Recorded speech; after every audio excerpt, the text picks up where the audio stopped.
Just messing with my audio here. Okay.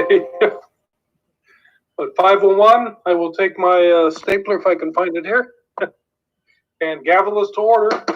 The meeting is now called to order. First on the agenda is the public forum.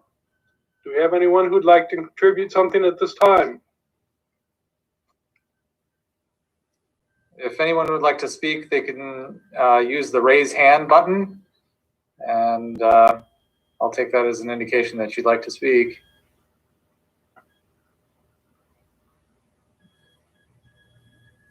I don't see anyone with their hand raised, so Does not look like it.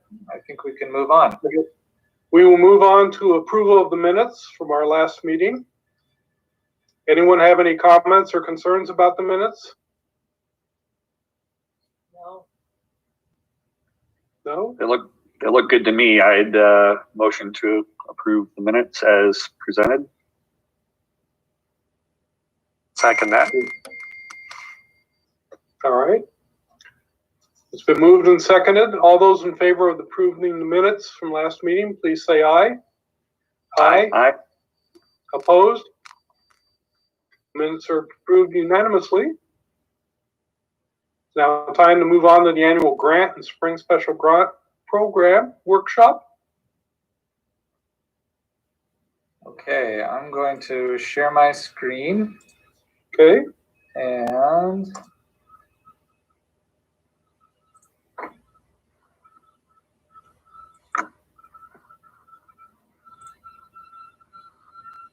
all right, you should be seeing the slideshow. Yep. So this is our annual workshop regarding the annual grant and spring special project grants. We have a couple of small changes this year, and hopefully these are all changes that make it easier for the organizations. So I'll just walk through this quickly, and then we can see if there are any questions or concerns. Okay. So first we'll talk about the annual grants.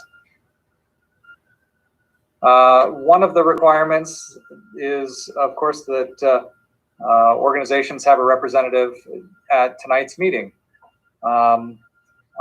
I note that there are quite a few people on the meeting, and probably even more who are participating on by watching on TV or on the city's website. So thank you for being here. The application deadline for this year is October 9th by 5 p.m. sharp. You can submit the grant electronically to coda@cityofames.org. If you absolutely must, you can bring in a paper copy, but we'd prefer them electronic if possible. The hearings are going to be scheduled for November 2nd, and you can contact the city manager's office and ask for Jackie, and she will be the keeper of the time slots. And we have those set up for about 5 minutes apiece for each organization to present their grant request and for CODA to ask any questions. Unlike other years, these will be held via Zoom in the same format we're doing tonight. The commission will get a pot of money authorized by the city council, and then we'll make the commission's recommendations for how much funding each organization should receive, which will be posted online on January 10th. And that should say 2021. I apologize for the error. The organizations must meet these criteria in order to be eligible. And I should emphasize here that on the materials provided by the organization, if there are playbills or advertising or things of that nature, there needs to be some sort of a statement recognizing the Commission on the Arts as contributors to the funding of the organization. The organization needs to demonstrate a need for the financial support, and the organization also needs to indicate how it earns income where possible. So, for example, by charging fees for participation or tickets for events that can be easily ticketed. The organizers need to demonstrate that they're fiscally responsible and that they can manage the funding and the responsibilities that come along with it, and really emphasize who will be served by the programming and how. That needs to come through in the narrative. There are a variety of activities that are not eligible for CODA funding. These include salaries for staff, capital improvements, travel, reduction of debt, and so forth. And all this information is detailed in the application materials as well. So there are a couple of submittals that we'll need for each organization. The main submittal is the organization summary, a summary of the request and a statement of assurances. Part 2 of the request is the budget. And this is where we have something new. The budget in the application this year looks the same as previous years, but we have made changes to the final report form. And so the categories in the final report form now match exactly the categories in the budget in the application. So while the application doesn't look any different, the final report that you'll fill out a year and a half from now does look different, and it should be much easier to fill in. This is based on feedback that we've gotten over the past couple of months from CODA organizations. The third part of the application materials is the balance sheet, and that component should be pretty straightforward and looks the same as it has from year to year. And that's it for the annual grant applications. I will quickly go through the spring special project grant application process, and then we can ask for questions. So the spring special project grant is for special opportunities, circumstances that can't be anticipated in the annual grant process, unique opportunities. And it can't be for an activity that was denied funding in the annual CODA funding process, unless it's significantly different than what was proposed in the annual grant process. These are the deadlines for the activities. So these are for activities that are taking place between January and the end of June of next year. You'll attend the workshop today. The applications are due September 16th. CODA will hold hearings on October 5th to listen to the organization's proposals. And then CODA will decide by November 2nd what the recommendations are. Once the grant awards are made and the contracts are in effect, at the conclusion of the granting period, the final reports are due by July 9th of next year. The requirements for eligibility are all the same as they have been in years past and the same as they are for the annual grant application process. And the funding criteria are similar. The agencies need to demonstrate financial support and earning income where possible.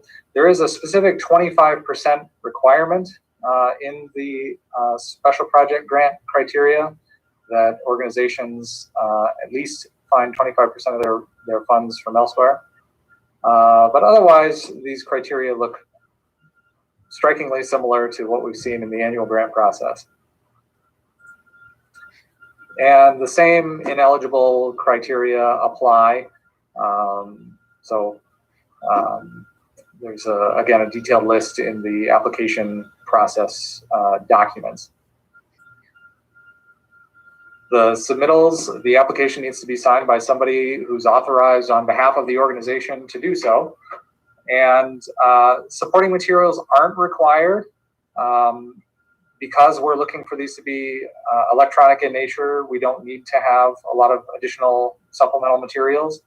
But if you find that you could benefit from some more detailed description of what's happening in your proposal, you could attach a separate page with a narrative to more fully explain the proposal. These all need to come to the city manager's office. Again, the coda@cityofames.org email works well. If you have any difficulties with that, you can give us a call and chat with me or send me an email directly. The award amounts are capped at $1,000 a piece for these spring special project grants. And here's my contact information. So again, if you have any questions, please give me a call, and the submittals can all be sent to that email address down at the bottom of the page. That's all I have for the presentation materials. If there are any questions, you could indicate so by raising your hand. I've got a couple. So Jim Brockpahler. Hi, I was wondering, can you repeat the phone number we're supposed to call to set the appointment? Yes, it's 515-239-5101. Thank you. And ask for Jackie. Jackie. Mm-hmm. Thanks.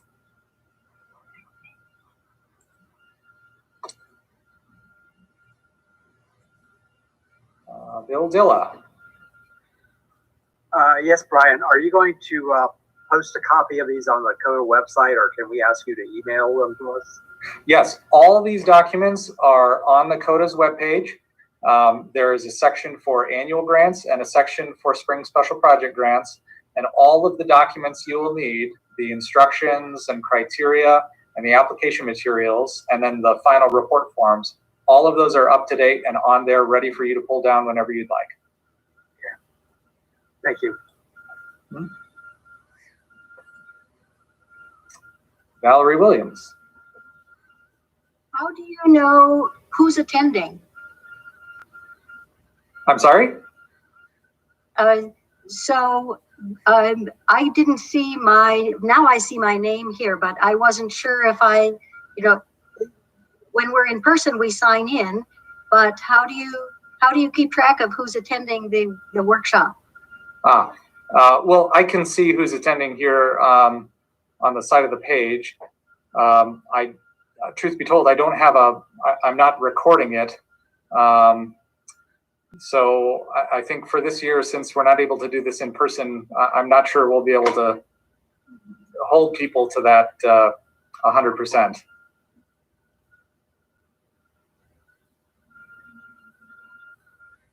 But I'm glad you're here. Me too. Okay. Ames Choral Society. My question is similar. I just wanted to know that since I could hear you, if you knew that I was registered for Ames Choral Society. So Yes. apparently I am. Yep. Thank you. Sure.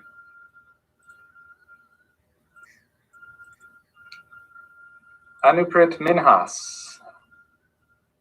Hi, this is Anu. I'm here for Indian Cultural Association. One of the things I also wanted to make sure was that like others, I want to make sure the attendance is recorded, number one. And number two, I had a question. There's a meeting on November 2nd, which is when I think that is supposed to be a mandatory attendance meeting as well, if we are applying for the annual grant.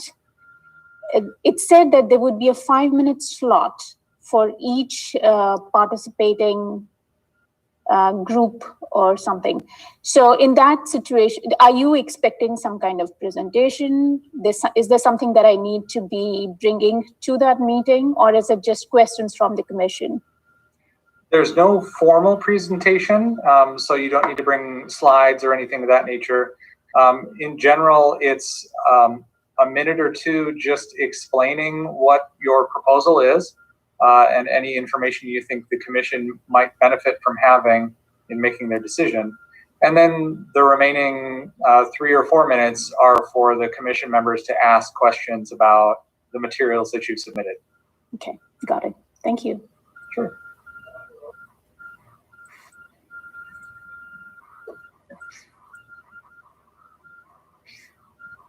Ruth.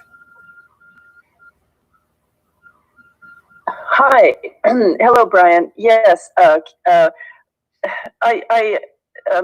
this is about the final report that we were to file for the 2019-2020. I had a heck of a time with the fillable PDF form. The columns did not add up at all, and I didn't realize that, and so they were wrong. And then I tried to refile, and I eventually just ended up printing out the page with the budget and expenses on it and filling it in my hand and scanning it. Am I the only one that had an issue with this? Well, so that final report form is pretty significantly different now, and we've gone through and tested it. So I don't expect that you'll have difficulty with it at the end of the 2020-2021 fiscal year when you go to file it. But if you, it should be available for you to pull down at any time. So if you wanted to play around with it, and if you identify any issues or errors with it, let me know, and we can work to correct it or to get a version of it that is a little more cooperative. Okay, yeah, because it gave me but I didn't realize it because I kind of trusted the form. So when I finished it up, it was, the totals were really off. I don't know. It was like the formulas that were put in the cell to add things up were not doing what they were supposed to, and it gave me completely wrong totals and things. But I don't know. I don't know if that was something I was doing wrong. It should be simpler now. So I think there are fewer formulas for it to get out of sorts with. Okay, thanks, Brian. Sure. John Withers.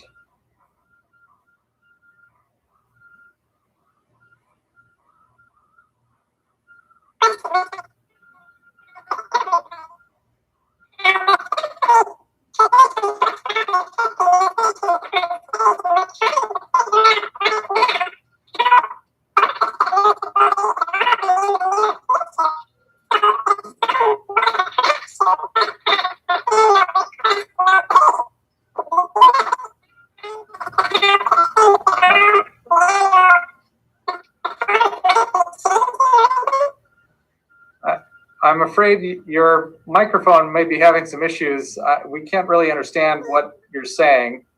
I wonder if you might try fiddling with the settings in Zoom, or perhaps call.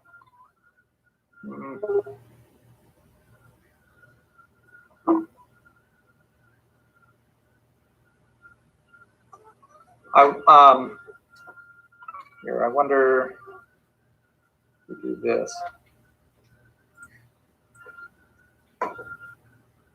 If you're using the computer audio to call to speak, I wonder if you disconnect from that and try calling into the Zoom meeting. That might be. Yeah, we can't understand you. It's pretty garbled.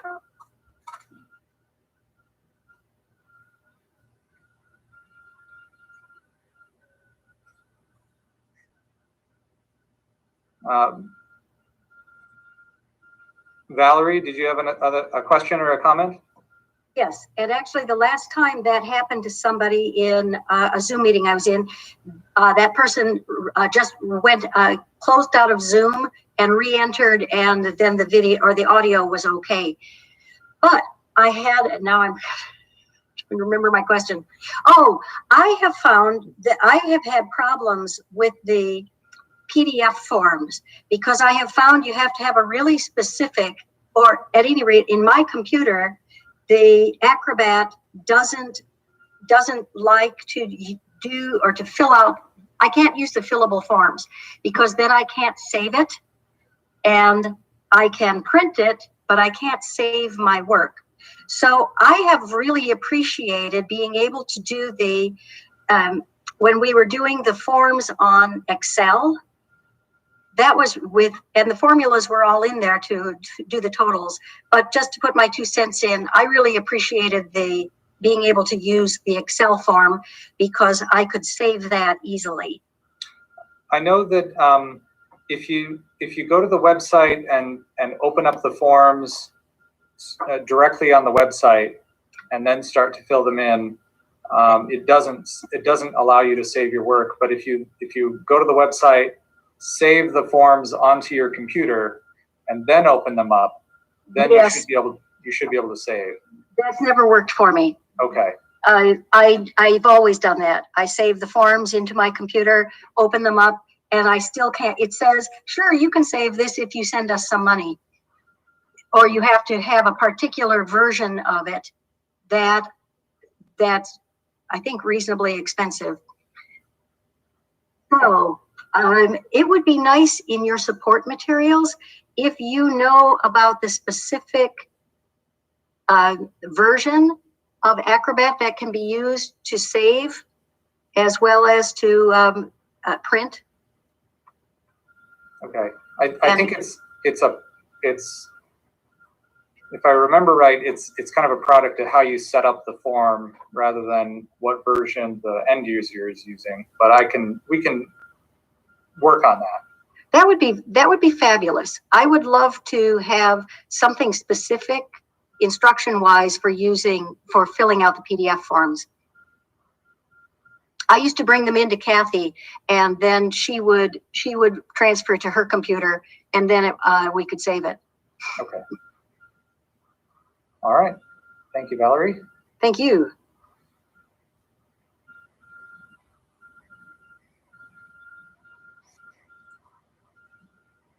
Okay. Troy, you have your hand up.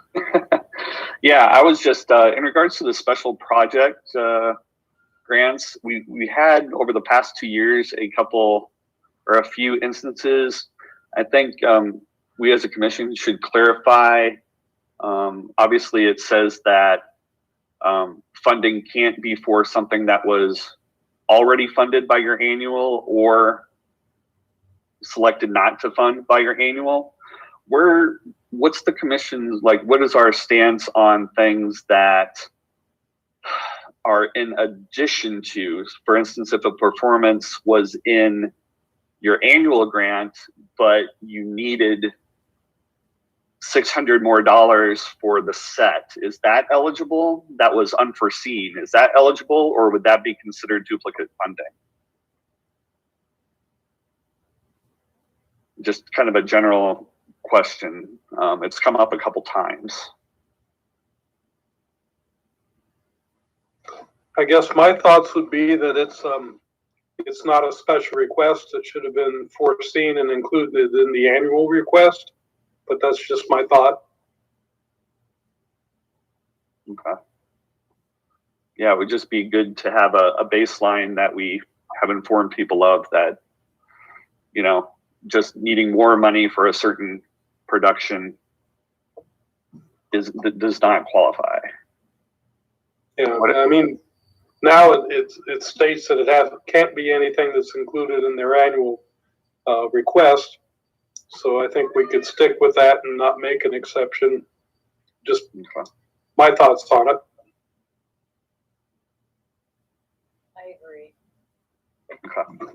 I just wanted us to be clear at the outset. So just in case it does come up again, then we have notes that we discussed it. So. Let me just ask, what if some unforeseen circumstances come up, like a global pandemic? Would that be a route for helping people out or helping agencies out? I think we've kind of done that this year. Exactly, to good effect, actually. Mm-hmm. But I don't think that we can have people apply for a special project without a project just to get additional funds for the organization during a downturn. And yeah, I would agree. That would be. So, okay.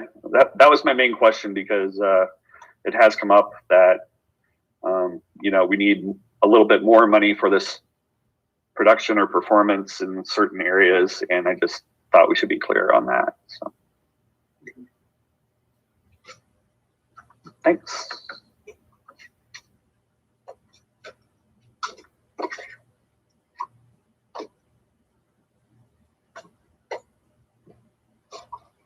Back to you, Brian.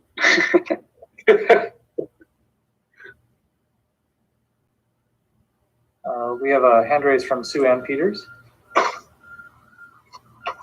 Yes, I was just wondering, as a follow-up to that question, Troy, were you saying that an additional amount that wasn't included on the annual grant within a project does not qualify as for these special grants? Because I thought that that's the nature of a lot of times what was happening when you're looking at a whole organization and multiple projects happening, that you could ask for a grant or request help. The project itself might have been covered, but the budget changed, you know, right, a year and a half later. Can you clarify that a little bit? I think the example that I gave is kind of what I'm looking for. If, you know, all of a sudden the cost of wood went up. I don't know that you needed $600 more for the set. I don't think that could be, that doesn't add a particular new aspect to the performance. That's pretty much where I was thinking the use case was. You know, the special projects is supposed to add a significant change to the production or be an additional event. You know, bringing in a playwright might be valid, or would be valid for a special project if you didn't anticipate that, maybe. But things like something is just costing more, I don't think that's the iffy ground I'm trying to navigate. Sure, I understand. Thanks. Yeah. I don't know if that made more sense or was it the same thing, but yeah. I think the wording is good that we have on there, but I just wanted to kind of clarify, because we did have a couple where it was for additional funds for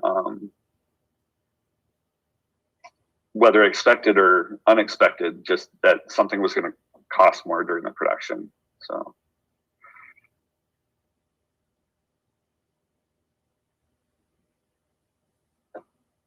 Okay, that's all I have, and I don't see any further hands raised. Okay. We can move on to the next agenda item, which is the annual grant and spring special project grant workshop. Oh, that's what we just did. Sorry. The Story Theater Company Fall 20 special grant show postponements. So I received an email from Story Theater Company at the beginning of August. It was unfortunately too late for us to bring to you at your August meeting, and so this is the next possibility, was to bring it today. And you'll recall that Story Theater Company received 2 fall special project grants for the current granting period. And the email that we received from Sue Ann Peters indicated that unfortunately those 2 shows will not be held this fall, and they'll be moved to, one will be moved to spring and the other will be moved to fall 2021. And so the question is just how we would like to proceed. If you did nothing, then these grants would expire and the funding would just return to the pool of funds that CODA has available. If CODA would like, you could make a recommendation to the City Council to amend the grant contracts in some manner, either to put the money towards something else or to modify the grant time period. So it's really just a question of what the commission would like to do with these, and we'll proceed from there. I guess my thoughts are, I hate to give the money back to a pool. I would prefer to, if we could, just push it forward in the next year for them out of this year's budget, since we have the money now, and spend it next year when they need it and can utilize it, since they can't this year. But that's my thoughts.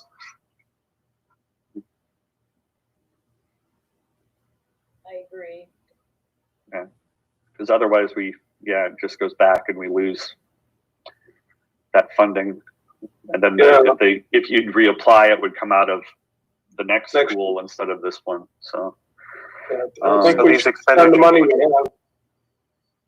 Sorry, go ahead, Tom.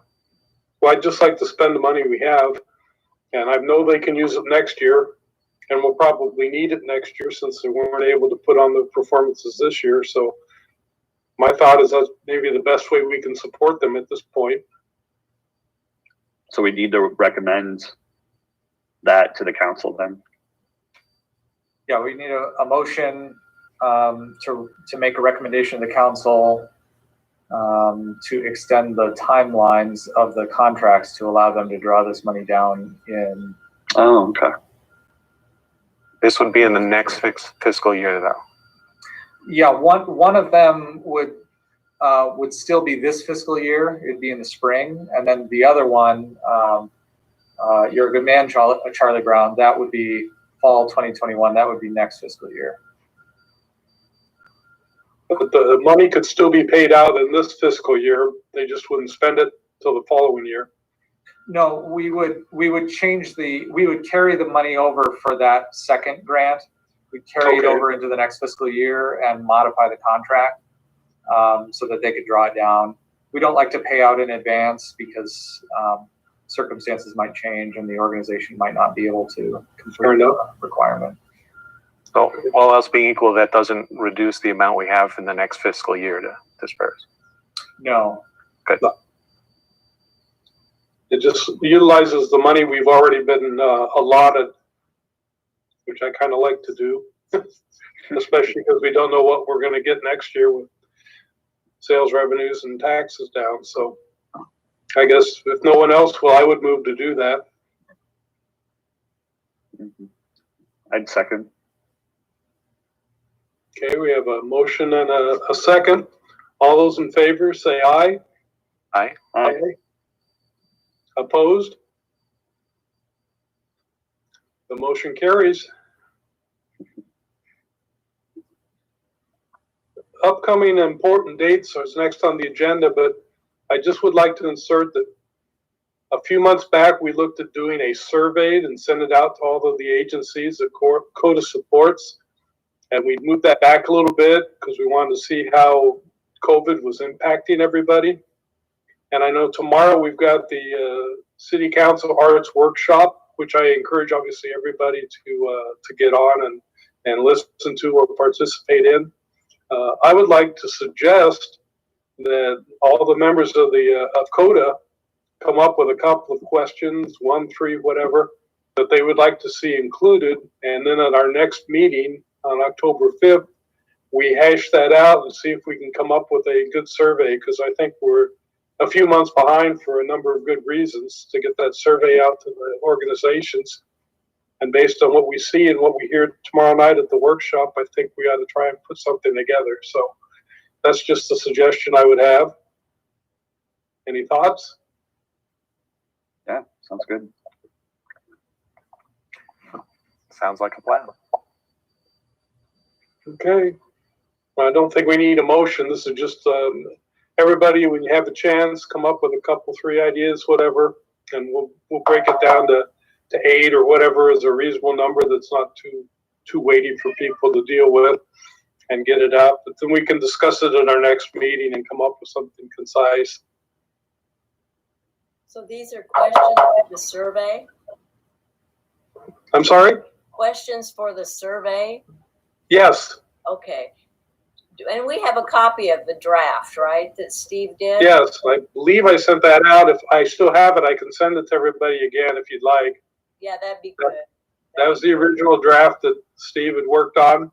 And then we were going to kind of tailor that with the impact of COVID and some other things. And I think we'll get some very good input tomorrow at the City Council workshop. So after that, over the next week or 2, we ought to be able to come up with some good things and discuss it on the 5th when we meet again. I agree. All right. And that leads right into the City Council Art Workshop, which is rescheduled for tomorrow. Brian did send out the Zoom link and pertinent information. It's tomorrow at 6 o'clock. You should hopefully still have that email with the link. And I encourage everybody who is available to please get on and get the feedback. I know Jennifer does a great job with her presentations, and give us a chance, especially with the economy the way it is right now and the revenues the way they are. I think it's very important that we see what we can do to continue to support the arts and hopefully support them in even a better fashion than we've been able to this point. So, also on September 16th, the special grant applications are due. So that's Wednesday. Just a reminder on that. And the CODA next meeting is October 5th, which is a Monday. And it'll be a 5 o'clock Zoom meeting again. Anything else for the good of the order?